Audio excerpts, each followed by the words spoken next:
Episode 6, Section 4, Sylva's Visit.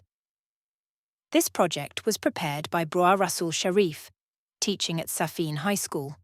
I was woken up by the sound of voices early the next morning. "There's a white flag," I heard someone say. "It's Sylvă."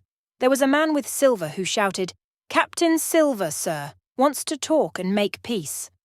"I don't know him. Who's he?" cried the captain, adding to himself, "So it's Captain now, is it?" And now Long John answered, "It's me. These poor men chose me to be the captain after you deserted the ship. We want to talk to you and agree something." And then Sylvă came up close to the fence, threw over his crutch, and with a great effort managed to climb over. When he finally got near the log house, he sat down heavily on the sand. "Well, Captain," he said, "we want that treasure. You've got a map, haven't you? And we want it. If you give us the map and stop shooting poor seamen, we'll give you a choice. You help us get the treasure, then you come with us on the ship, and I promise you I'll leave you somewhere safe ashore, or you can stay here. We'll give you half of the supplies, and I promise I'll tell the first ship we see to come and get you." "Now you will hear me," said Captain Smollett. "If you come here one by one without guns, I'll put you all in irons and take you home to England for a fair trial.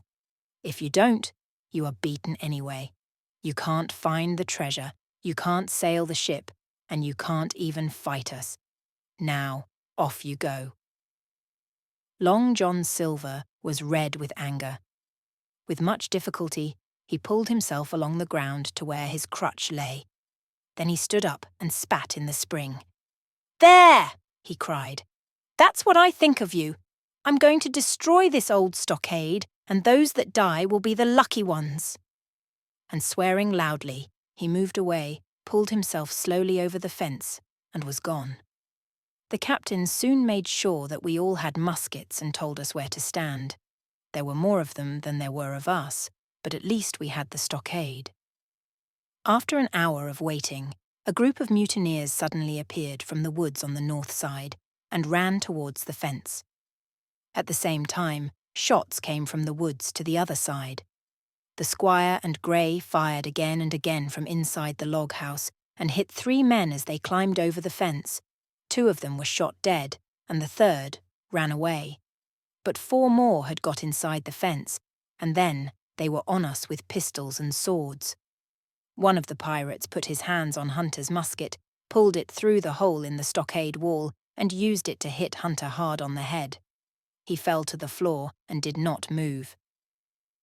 We picked up swords and ran out of the house to fight. I saw the doctor cut a man across the face, and Abraham Grey cut down another man who was coming to attack me. After a few minutes of terrible fighting, it was all over. We had won. 6 of their men lay dead or dying, and the rest had run away. But when we went back to the log house, we saw that Hunter was lying on the floor. Joyce had been shot dead, and the squire was holding the captain, who was badly hurt.